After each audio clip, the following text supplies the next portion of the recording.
पहले एक धौंकनी होती थी, पशु के चाम की बनाई जाती थी, और लोहार और सुनार लोग उसी का प्रयोग करते थे। उसमें ऐसे एक हैंडल सा लगा लेते थे, उसको पकड़ के ऐसे करते थे, आगे उसका एक छोटा सा सुराख होता था उस चमड़े में, और वहीं से वो हवा लेती थी और फिर ऐसे छोड़ते थे, वो हवा फूंक मारती थी अग्नि में, ऐरन में, जहां पर लोहे को गर्म किया जाता था, पिघलाया जाता था।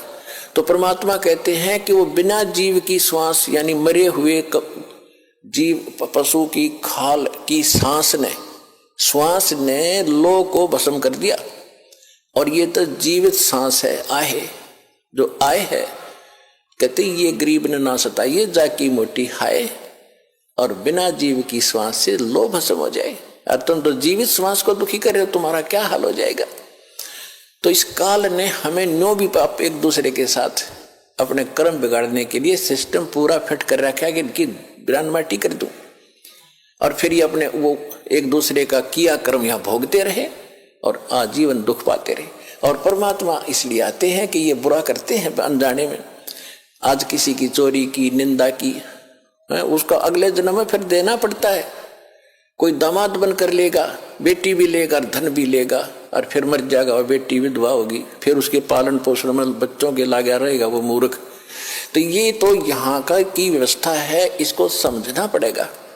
और उसी को समझाने के लिए भगवान आए कि मेरे बच्चे देख कितने दुखी हो गए, इनको वहां कोई अभाव नहीं था, देख किसी अक्ल मारी गई इनकी। तो जिस माता पिता के बालक बिगड़ जा किसी कारण से भी, उसको चैन नहीं पड़ता जब तक उसकी पार बसाओगे। न सोचेगा ये कभी सुधरे और वापस आ जा, और फिर मैं सीने से लगा लूं, इनको सारी संपत्ति दे दूं, मैंने क्या करना है। तो वो हमारा पिता है। हम गलत आदमी इस काल के आके फंस गए। ये गंदा आदमी है, ये सत्य, ये कति झूठा, कपटी, हर तरह से हमें मूर्ख बनाकर यहाँ पर फांस रहा है। इसको श्राप लगा 1 लाख मनुष्य शरीरधारी प्राणियों का आहार करने का। इसलिए हमें पाल रहा है, अपने स्वार्थ सारी बुराइयां करवाता है। आप देखते हो बीड़ी, शराब, तंबाकू, फीम, सुल्फा, भुक्की, ये खाने की चीज है, मांस ये खिलाता है ताकि इसका टेस्ट बने। हम सूक्ष्म स्थूल शरीर से जो खाते हैं, एक अंदर शरीर है सूक्ष्म, उसके अंदर ये सारी वासना डिपॉजिट हो जाती है, इसमें समा जाती है। कुछ अधिक आहार तो लग जाता है शरीर के पोषण में, स्थूल के शेष जो वासना है उसका टेस्ट होता है, वो अंदर जाता है, समाता है जीव के माध्यम से। और फिर इनको ये कवर तो ऊपर रह जाता है, यही छोड़ जाते हैं। सूक्ष्म शरीर जब जाता है मनुष्य का, एजडित रहता है, जब तक दूसरे प्राणी में नहीं जाता ये सूक्ष्म शरीर एजडित होगा। तो ये तो ऐसा है जैसे सर्प कांचली छोड़ जाता है और सर्प अलग होता है। तो हम तो उस कांचली की क्रियाक्रम में लगे रहते हैं। यहाँ पर कभी गंगा ठा के ले जाएंगे, कभी कितब कर्म कराएंगे, वो सांप तो जा चुका है, वो तो है नहीं इसमें। तो उस जीव को फिर तपतशिला पर डालता है, वहां उनको बुरी तरह तड़फाता है। क्योंकि जिसने ज्यादा हुक्का पी रखा है, जिसने ज्यादा शराब पी रखी है, मांस खा रखा है और ज्यादा भूखी पी रखी है, कोई नशेली वस्तु है, कि वो टेस्ट है उसका, उस काल का, मन का, ये मन उसका एजेंट है। तो उनको ज्यादा समय तक उस तपतशिला पर जलना पड़ता है, वहां चटक मटक होते, हाहाकार मचती है। जिन्होंने थोड़ा ये बकवाद कर रखी होती है, वो थोड़े समय तक तपतशिला पर रहता है। तपत की टुकड़ी एक तवी है, तवा समझ लो, बड़ी तई होती है, बड़ी बड़ी रोटी बनाने की, इन पर रखते हैं भट्टियों पर, इस तरह की बहुत बड़ी है पत्थर की, और उसमें अपने आप गर्म होती है, उसके फारेनहाइट का भी अंदाजा नहीं कितनी गर्म है। और जिन्होंने ज्यादा यह मांस, शराब, तंबाकू प्रयोग कर रखा है और वासनाएं की हैं, तो वो ज्यादा समय तक दुखी रहते हैं, बहुत समय तक। उनको बहुत समय में ज्यादा माल होता है, उनमें तो देर से निकलेगा सारा। जिन्हें कम कर रखे हो जल्दी फारिग होकर गधे कुत्ते बनोगे, फिर जाना कहीं नहीं, रहना यहीं पर है। तो जहां पर ये तपतशिला पर जीव भूनने जा रहे थे, परमात्मा वहां आकर खड़े हुए, अपने पुत्र जोगजीत का रूप बना के। उधर से काल ने पहले तो उन बच्चों को समझाया जो वहां दुखी हो रहे थे। वो पूछ रहे कि हे परमात्मा, परमात्मा के वहां पहुंचते ही कबीर भगवान के, उनकी सबकी जलन बंद होगी। वो भट्टी न्योकी नो जल रही है, तो ये तो न्योकी नो गर्म ऐसे ही, और उनको कोई आंच नहीं। जैसे प्रहलाद भगत के आंच नहीं लगी, भगवान की कृपा से एक बिल्ली के बच्चे, एक कुम्हार ने आवा लगाया था। आवा लगाते थे मटके पकाने के लिए। कच्चे मटके में बिल्ली की आदत होती है कहीं से बच्चे उठाए कहीं रख दिए। उसने रातों रात एक मटके में बच्चे रख दिए। कुम्हार ने वक्त से आकर वो घड़ा नीचे दाब दिया, पहुंच गया जहां भी ठाठा धर दिया फटाफट जल्दी में, और अगले दिन उस दिन आग लगा दी उसमें। फिर वो बिल्ली आई घूम फिर के आहार करके, तो उसके चारों तरफ रोए, हाहाकार मचा रखा, बच्चे म्याऊ म्याऊ करे।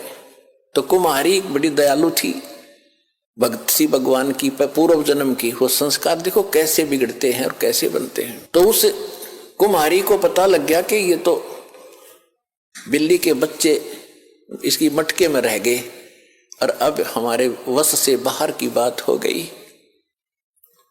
और अब माँ को पता होता है बच्चों का कितना दुख है। वो भी माँ थी और बिल्ली भी माँ थी। तो उस कुम्हारी ने मालिक से अर्ज लगाई, हे परमात्मा, हम पर पाप बनेगा, गलती बन गई, हे दाता इसके बच्चे बचे। उधर से वो बिल्ली भी पुकार रही थी। तो मालिक ने क्या किया, देखो पूर्व जन्म के दास जो आपको कह रहा है ये काल कैसे बर्बाद कराता रहा, क्योंकि ऐसी परिस्थितियां पैदा कर देता है कि हम अपनी पूंजी को नाश करते ही रहे। अब देखो आपने पुण्यात्मा, ये तत्व ज्ञान है। ये रामकृष्ण की स्टोरी तक कोई सुना देगा, खड़ा होगा, कितने सुन लियो तुम, 5-4 संस्कृत श्लोक बोल देगा, तुमने राजी कर देगा, दक्षिणा लेगा, ये होता ही रहा अभी तक। ये तत्व ज्ञान है जिसका सब तरह का निष्कर्ष निकलेगा। अब प्रश्न चल रहा है कि तुम्हारी चोरी हो रही है, तुम यहाँ पूंजी कभी इकट्ठी करते हो, फिर चोर कैसे कैसे तुम्हें लूटते हैं ठग। अब जैसे एक टटीरी थी, महाभारत में प्रकरण आता है, ये सच कथाएं हैं। आज तो वैज्ञानिक पाक गए, इनमें ना समझ माती ना हो, बाकी सच्चाई मिटा नहीं करती किसी के ना मानने से। महाभारत में एक कहानी आती है कि एक टटीरी पक्षी है, टटीरी, उसने कुरुक्षेत्र के मैदान में अंडे उत्पन्न कर दिए। जमीन पर पैदा करती है वह अंडे, और उधर से क्या हो गया, महाभारत के युद्ध का समय वहीं उसी दौरान खड़ा हो गया। चारों तरफ से, दोनों तरफ सेना खड़ी होगी, आन लगी। तब उसने देखा ये तो कमाल हो गया, तेरे बच्चे मारे जाएंगे, घोड़ों के, हाथियों के पैरों के नीचे, रथों के नीचे आके कट जाएंगे। तो उसने भगवान से अर्ज लगाई, हे परमात्मा मेरे बच्चों की रक्षा करना। अब देखो दास जो आपको बार बार बताता है, तो उसी समय परमात्मा ने उसकी अर्ज सुनी। ऊपर से इंद्र के हाथी का एक घंटाड़ा टूटा, 88,000 मन का था। 88,000 मन, एक मन 40 किलो का होता है। 88,000 को गुणा करके देख लियो कितने क्विंटल बनेंगे 40 से।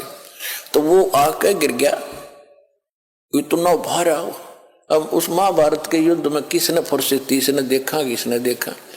महाभारत हो गया, 18 करोड़ आदमी कट के मर गए, और वो अंडा के आंच भी ना लगी, वो 9 के 9 बच्चे बन गए। वो 9 के 9 अंडे सुरक्षित पाए। फिर बाद में देखा भाई यू क्या है ना, होता है वो सब ने लाग लू को गिरा टेढ़ा, तो बच्चे पाए 9 के 9, और टटीरी वहां आकर बैठ गई। तो कहने का भाव ये पुण्यात्मा, टटीरी ना तो राम की पूजा करती थी, ना श्री कृष्ण न जाने थी, ना कोई विष्णु उस समय जानती थी, किसी को नहीं जानती थी। इसी तरह ना बिल्ली जानती थी किसने पुकारूं, आत्मा रोए थी। उस समय परमात्मा, आत्मा परमात्मा को याद करती है, चाहे पशु की है चाहे पक्षी की। और उनकी सुनाई कैसे होती है, अगर उनके पूर्व जन्म के कोई पुण्य उनके साथ थे तो वहां बचाव होता है। जैसे दास पहले श्री राम, श्री कृष्ण जी का, विष्णु जी का पुजारी था, हनुमान जी का पुजारी था, और घर में जो भी सुख हो रहे थे, सुख हम पहला सुख मानते थे। संता ब्याह हो गया, विवाह के बाद बेटा बेटी हो गए, क्या बात हुई, और सोचते थे हमारे भगवान ने दे दिया, श्री राम ने दे दिया, कृष्ण ने, जो सा भी सामना आ जाता उससे का शुक्रिया कर देते थे। ध्यान में आते ही अगर हनुमान जी ने दया कर दी, बाबा श्याम जी ने दया कर दी। अब दया, अब पता चला, सूक्ष्म ज्ञान की रोशनी से पता चला कि ये तो हमारा पूर्व जन्म का संस्कार ही हमें मिल रहा था। जैसे पास हो गए बच्चे, इसी में खुशी मनाते हैं। बच्चे को तो वही बड़ी भारी बात होती है और बड़ा हर्ष का काम होता है कि पास हो गया, हो फिर नौकरी मिल गई, कहना है क्या, अच्छी सर्विस मिल गई। तो ये सब हम अपने इन भगवानों को देते थे जिनकी हम पूजा करते थे, श्रेय उनको देते थे, क्रेडिट। अब पता चला ये तो कुछ कर ही नहीं सकते थे, वो तो कबीर परमात्मा ही पिछले जन्म के संस्कारों से ही आपकी मदद करता आ रहा था, चाहे कोई पशु है चाहे कोई पक्षी है। तो इस प्रकार हमने इस ज्ञान को समझना है। पुरात्मा सत्संग के अंदर हर पहलू पर विचार प्रकाश डाला जाता है ताकि आप अच्छी तरह दृढ़ हो इस ज्ञान पर। ये एक ऐसा सामूहिक सत्संग स्थल है, ऐसा शिक्षा स्थल है जिसमें प्रथम कक्षा के बच्चे भी आते हैं। यही पढ़ाई जाती है, इसको इकट्ठा ही बैठा के।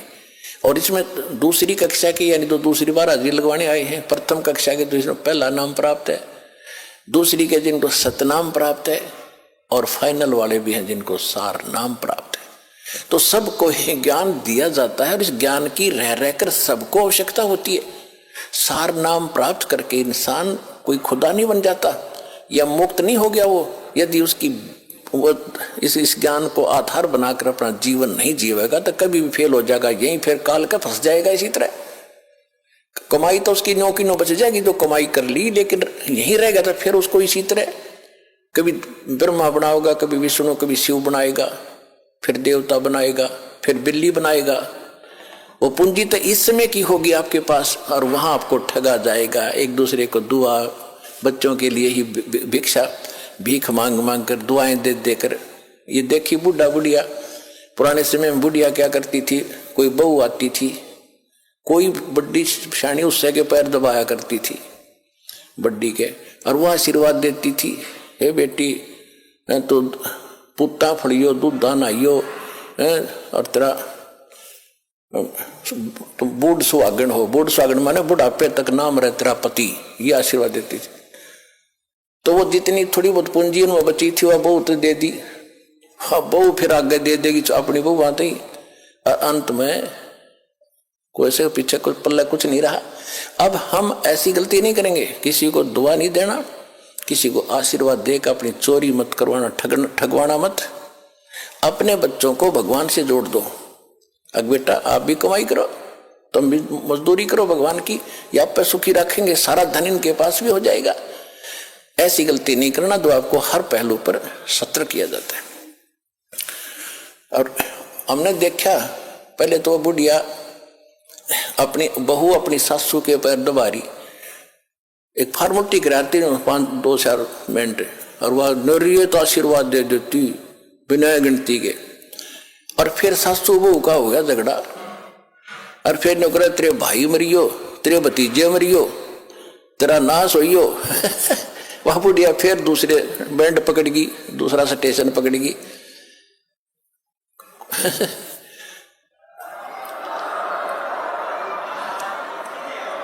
तो 9 प्लस माइनस करके कुछ तो दुआ में खोए, कुछ बददुआ में खो दिया। बुढ़िया गुतरी बन गई, गधी बनकर घूमे, फिर अपना खाली होगी। तो ये वो चोरी हो रही है